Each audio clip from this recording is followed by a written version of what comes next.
Under the chute, behind planks that looked decorative, they found it, a steel plate with 4 bolts and a seam too fine for casual eyes. The bolts turned with the creak of old secrets. The plate lifted to reveal a small cavity lined with waxed canvas.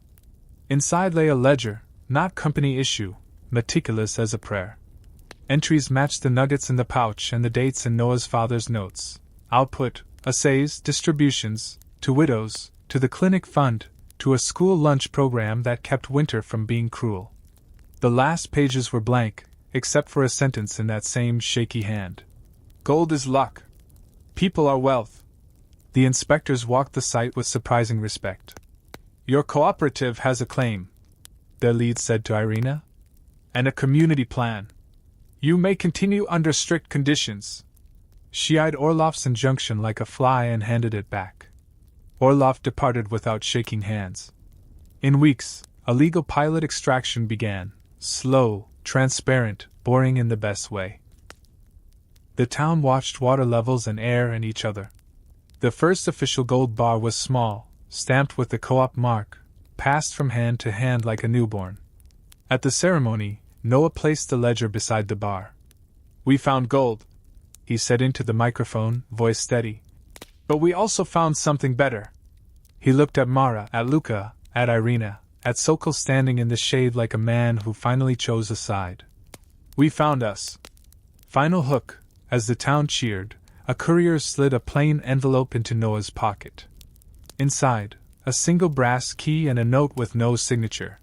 Shaft 4C. Don't open it alone. Wynne tried to make a crown for the fire. The town refused. Volunteers formed a line with beaters and pumps. Luka organized first aid. Mara mapped a firebreak with a bulldozer borrowed and blessed. Noah and Sokol sprinted to the hidden chamber, praying the cedar props would not become torches. They arrived coughing, eyes streaming. The chamber was smoky but intact, the locker blackened but cool. Someone had scattered the notebooks across the floor and doused them with accelerant.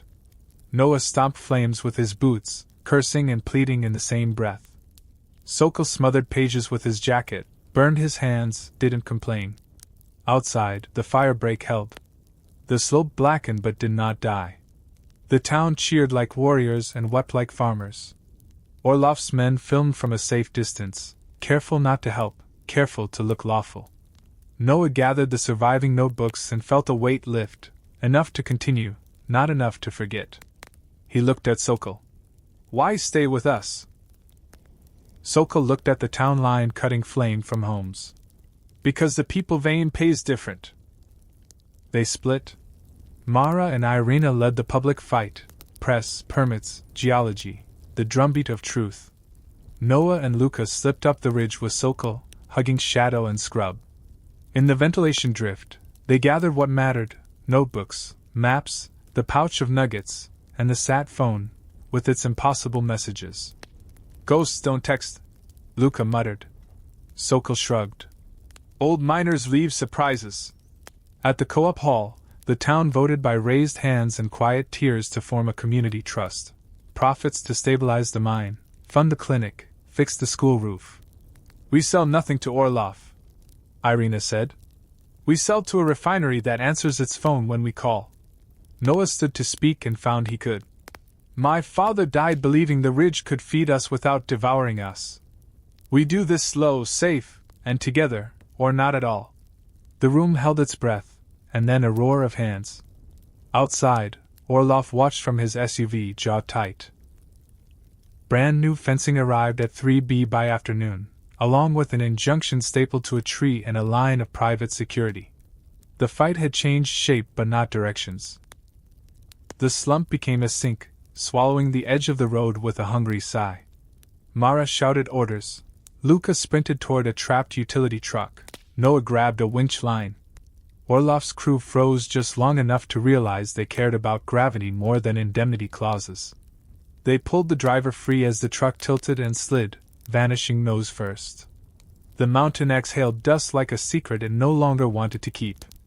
Silence followed, brief and holy. Mara pointed to exposed layers in the fresh scar. There, she said into the camera. That's a void old unmapped.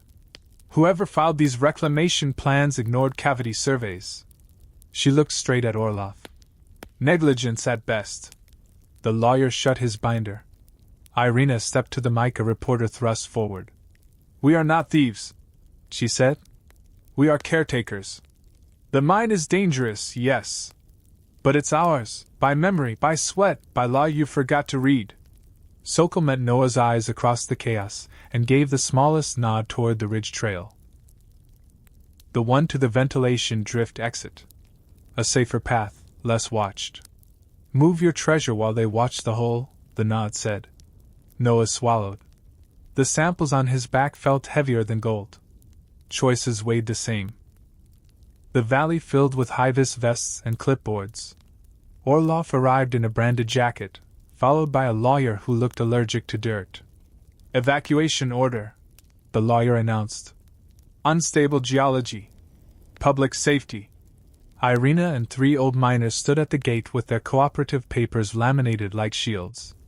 Townspeople gathered behind them, bakers, teachers, mechanics, faces drawn into a single stubborn line. Public includes us, Irina said. We claim stewardship under the cooperative charter. Orloff held up a drone footage still of 3B. You trespassed. You interfered with our reclamation. He glanced at Noah. You took what doesn't belong to you. Noah stepped forward, heart trying to climb out of his throat. We took samples from a seam your maps missed.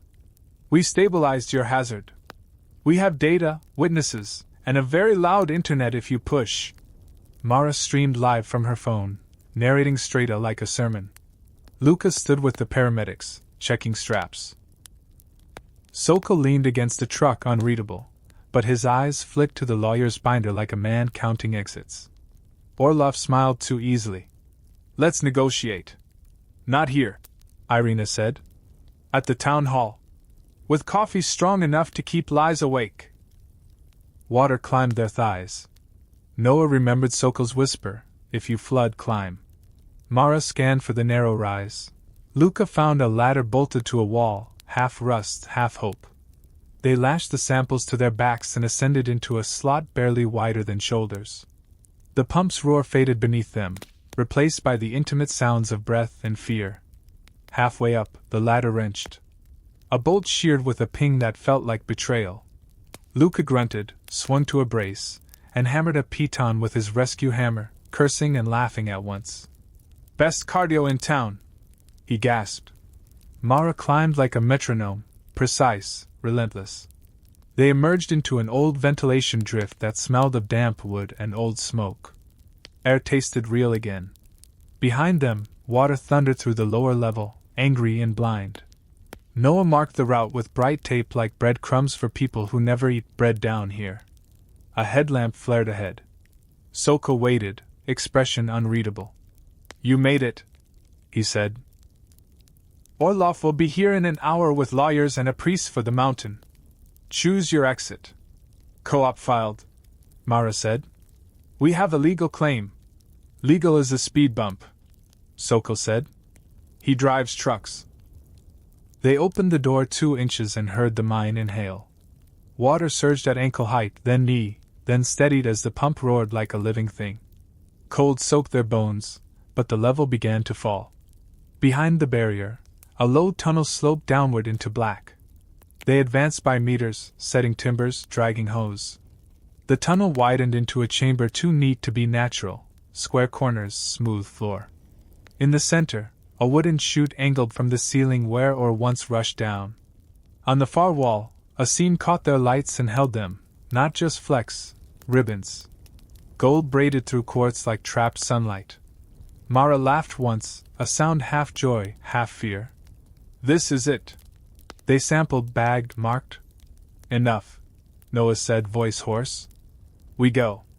Luka lingered, eyes calculating supports. We can take 1 cart. He began, then the pump coughed. The water line climbed a thumbnail.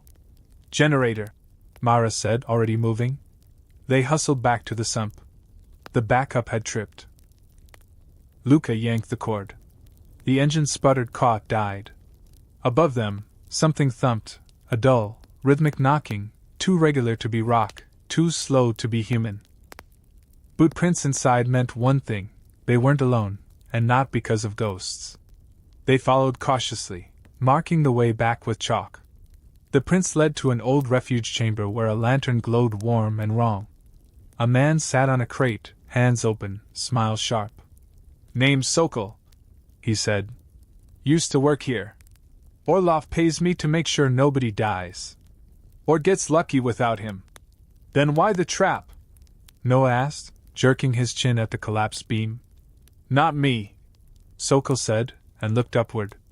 "The mine eats careless men and hungry ones. Orlov prefers his meals scheduled."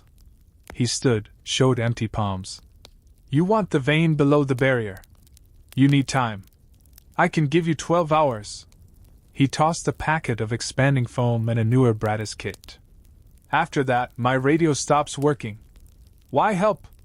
Mara asked. Sokol shrugged. "My father died here. Orlov didn't pay for his stone." He lowered his voice. "There's a secondary outlet, a narrow rise into the old ventilation shaft. If you flood, climb." He left by a route that did not exist, vanishing in a seam of shadow. They used his kit, advancing the Brattis and setting ribs. The pump groaned and found its rhythm. Numbers on the gauge slid, stubborn but obedient. Water dropped a finger's breadth. They found the source of the tremor, a rusted sliding door set into the rock, half buried in silt. Painted on it, almost gone, "Flood barrier. Do not open without pumps." Beyond it, darkness breathed cold. Mara set stakes and marked escape routes. "We crack it an inch to test pressure," she said. Luka anchored the line to a steel ring that had seen better centuries. Noah eased the wheel. The door groaned and stuck. Water hissed through seams like an angry whisper. They tightened. "Lived." "I don't like that laugh," Luka muttered. Noah nodded. His father's notes mentioned an experimental stope cut below the water table, the second vein. "We need more pump, more hose, and a backup generator," Mara said. "And a way to hide all that from Orlov's cameras." They staged equipment at night under tarps and walked it in along a deer trail. Irina's friends stood watch with thermoses and old stories. The town began to hum with a rumor that felt like a hymn before a storm. On the third night, while Noah tightened clamps, a beam above him ticked, once, twice, then cracked with a sound like snapping bone. Lucas shoved him clear as a slab fell and shattered on the rail. Dust turned their lights to ghosts. Orlov's offer was a velvet trap, upfront cash, safety gear, a partnership, where they would manage extraction while his company handled compliance. In return he wanted exclusive rights, all or through his mill, and a gag that would choke a city. "You can be rich or righteous," he said. "Not both." Noah smiled like a man losing a chess game on purpose. "We'll consider it." Mara pressed her nails into her palm. Luka read exit routes on the walls. Outside, their tires had been quietly deflated. A foreman offered help and a waiver to sign. Luka laughed, fixed the tires with a portable compressor, and flicked the waiver into a puddle. Irina's cooperative papers came through with her shaky signature, and 3 more from old miners who had been waiting for a reason to believe again. Legally fragile, morally strong. They filed them at the county office an hour before closing, paid in cash, and left with a stamped receipt that felt like armor made of paper. Night fell. They descended again, this time with extra timbers and a new pump. The water fought them like a patient enemy. At the bend into the lower drift, the air monitor chirped. "Oxygen's dropping," Luka said. "Ventilate or back out." Mara pointed at a Brattis cloth rotted to threads. "We build a new one. Slow and clean." They worked by feel and breath, coaxing the air to flow. "Who are they?" Luka asked, though they all already knew. "The SUV, the drone, the sudden lab flag. The pattern was louder than names. Irina had used one, Orlov, a commodity broker who bought failed mines for rehabilitation, and sold their bones to whoever needed quiet resources." Mara scanned the notebooks. "Your dad mapped a second vein lower down, deeper water, bad air. He wrote not safe alone. He also wrote a price that made my stomach flip. Noah traced the shaky pencil lines. He was waiting for timing. Or for me. They made rules. No phones except the SAT. No talk in the cafe. No selling until they had leverage and safety. They would establish legal title through a dormant cooperative Irina mentioned, if they could resurrect it before Orloff noticed. At dawn, a sign appeared at the access road, private reclamation, trespassers will be prosecuted. Orloff had noticed. Noah called the number. A smooth voice welcomed community partners and offered a meeting that afternoon at the old foreman's office. Bring samples, the voice purred. We pay fairly. Mara's eyes said don't. Luka's said bring rope. They went anyway, armed with notebooks they wouldn't show and pockets they wouldn't empty. The office smelled like mold and new cologne. A man in a tailored coat smiled with all his teeth. Mr. Orloff, he said, extending a hand. The lab's waiting room smelled of dust and old radiators. A clerk with polite eyes asked for names and glanced at a monitor too often. Mara leaned in. We'll come back later, she murmured, and steered Noah and Luka toward the door. Outside, a black SUV rolled past, slow as a thought. They didn't go home. They took the long road through firs and fog to see an old miner, Irina, who had once taught Mara to read rock-like music. Irina listened, whistled, and poured tea. If 3B carries a secret vein, someone hid it. People don't hide gold for the state's benefit. She sketched a map from memory. There's an old bypass off 3B, hand-cut, never on company plans. If your father left you the key, he wanted you in, but careful. Back at the ridge, they found the bypass, a crawl space behind a rotten slab, dust so old it squeaked. The passage opened to a chamber propped with thick cedar, newer than the rest. In the center, a steel locker bolted to the floor. Noah's key fit. Inside lay notebooks, assay slips, and a small leather pouch. He opened it to reveal dull, heavy pebbles, nuggets. Real. His father had been right on the edge of something big. A floorboard whispered. Luka froze, raised 2 fingers, and pointed his headlamp toward the far wall. A pinhole camera blinked red, then went dark. They moved fast. Luka brought air monitors and trauma kits. Mara requisitioned quietly a portable pump for a drainage survey. Noah used his father's notes to mark safe ground and avoid bad roof. The plan: timber the drift, test the vein properly, take a palm-sized sample to an assay lab 2 towns over. Cash only. No receipts. Inside, the mine breathed like an animal. Exhale cold, inhale quieter. They set wedges, lifted timbers, and listened for the creak that means stop or die. Luka's jokes were thin armor. At least it's not snakes, he muttered. Snakes don't drop a ceiling on you, Mara said, setting another brace. Noah's pick met stone with a surgical patience. The first real chip came free, dense, speckled with yellow, heavy for its size. He felt the weight in his palm and in his chest. With each careful strike, the vein widened into a ribbon. They bagged a kilogram. No more. Greed kills faster than rockfall. On the way out, their pump sputtered. Water from deeper galleries had found them, a slow cold river licking at their boots. We need a sump and more hose, Mara said. And ventilation. Luka pointed to rusted ducting overhead. We also need whoever owns that drone to mind their business. They killed their lights at the mouth to scan the slope. A pickup idled far below, lights off. When it saw movement, it rolled away. Noah rubbed harder. The smear deepened into a stubborn, greasy shine, the kind you don't get from pyrite. Mara clicked her lamp to white hot. The vein revealed itself like a lightning scar, thin, discontinuous, but real. It shouldn't be here, she breathed. This level was mapped as barren.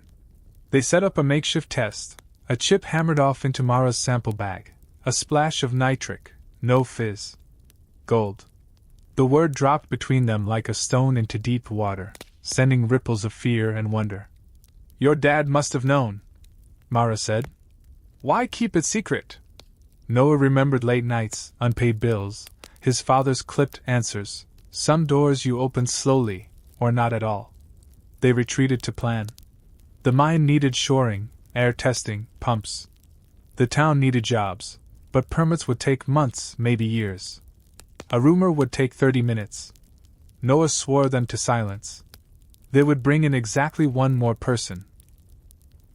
Luka, Mara's older brother, a paramedic who knew rope and wasn't afraid of holes in the earth.